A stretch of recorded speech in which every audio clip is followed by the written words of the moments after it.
light coming. No matter what it is that I'm facing, Jesus still the light. Hey guys, what's up? This is Travis Green. I'm headed to one of my favorite places, Warwick, Delta State, and hanging out with my good friends, Reverend Eagle and the Glorious Fountain Choir. This is going to be an incredible conference this July. I need everybody to plan to be there. It's called Revival, Fire, Power, and Glory. That's right, it's a worship encounter right there at the City of Refuge every day at 3 p.m. July 20th through the 22nd. Listen, do what you can do to be in the place so we can worship and go up together. I can't wait to see you soon. Love you.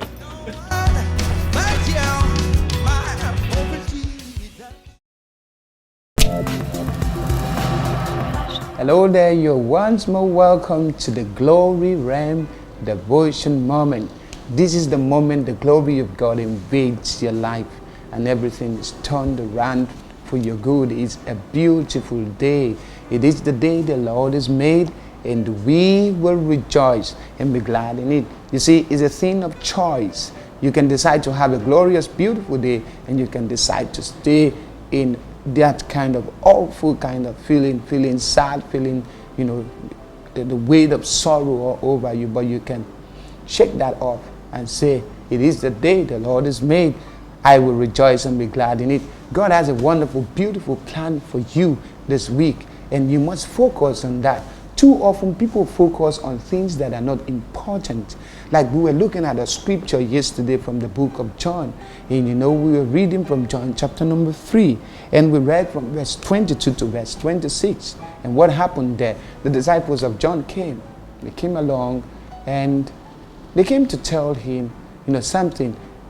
They came to draw his attention to the fact that the man who he baptized, that's talking about Jesus, that the one who he gave testimony about, that man has started his own ministry. And look at what they said in verse number 26. He says, he is baptizing too. Take note of the word too. He is baptizing too.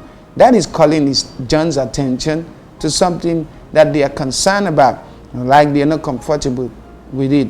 That's the end part of verse 26. He is baptizing too, and everyone is flocking to him. See, once you forget or take your eyes off your own purpose, you will miss it. You will begin to be so mindful of things that are not necessary.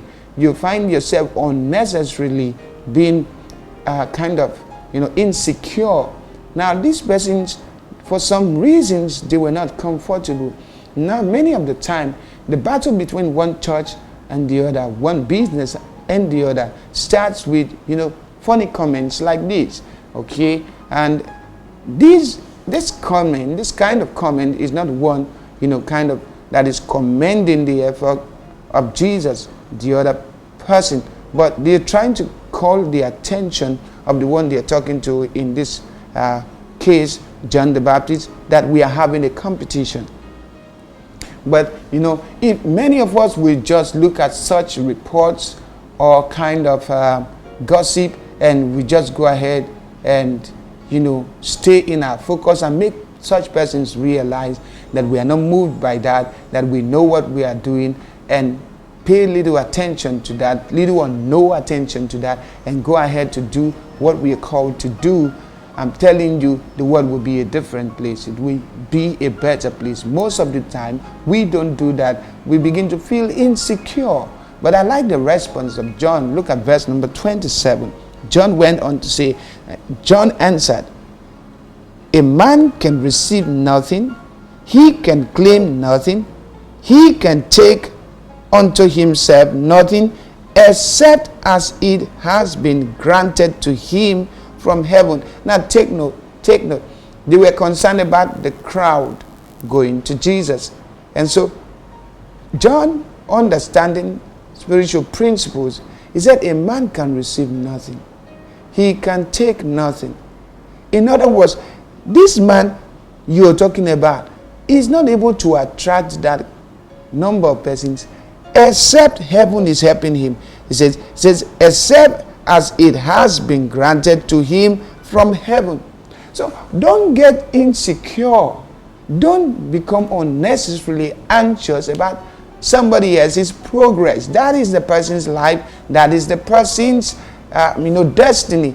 Forget about the person. Focus on your own life and destiny. The time you're spending being troubled, anxious about somebody else's progress, you could have invested in your own life and you could have made meaningful progress in life.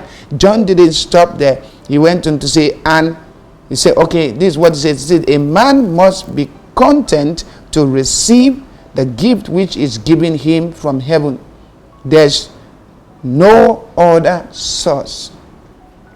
This is amazing. He said, a man must be content to receive the gift that is given to him from heaven. Be content with the gift. If God called you to be a singer, don't begin to fight to become a dancer. All right? If God called you to be a preacher, don't go, stay in your area. In fact, in preaching, there are several areas.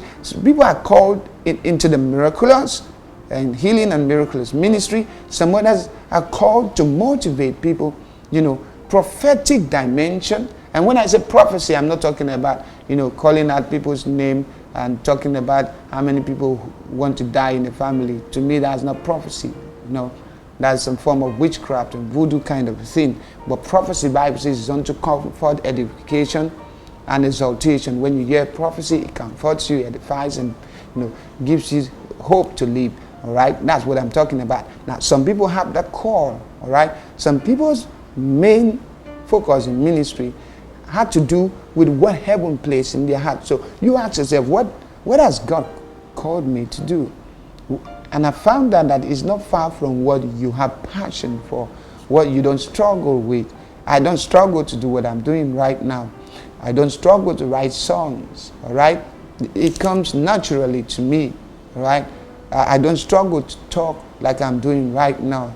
It's because I love the Lord from the depths of my heart and I just do it naturally. All right? So I pick up the scripture and I read it and boom, something begins to burn on my inside. And I speak from what I sense the Spirit of the Lord dropping in my heart. I don't have to be somebody else. I have been approached to take up different kind of positions and, and I looked at it and I said, sorry, I'm not called out for that. Some people got offended, but you see, I have to stay in the place where God has planted me to blossom. Now, God has a plan for you. God has a place for you. Stay in that place. Fix your eyes on Him. Look unto Jesus. He is the author and the finisher of your faith. And if you do that, you'll be amazed the glory that shall be revealed. It's been a wonderful time talking with you. It is my prayer that this week will be a glorious one for you. This day will give you the blessings that heaven destined for you. Focus on your purpose and God will see you through. Thank you for being part of this broadcast. I am Ego Louis Yegbiburu. God bless you.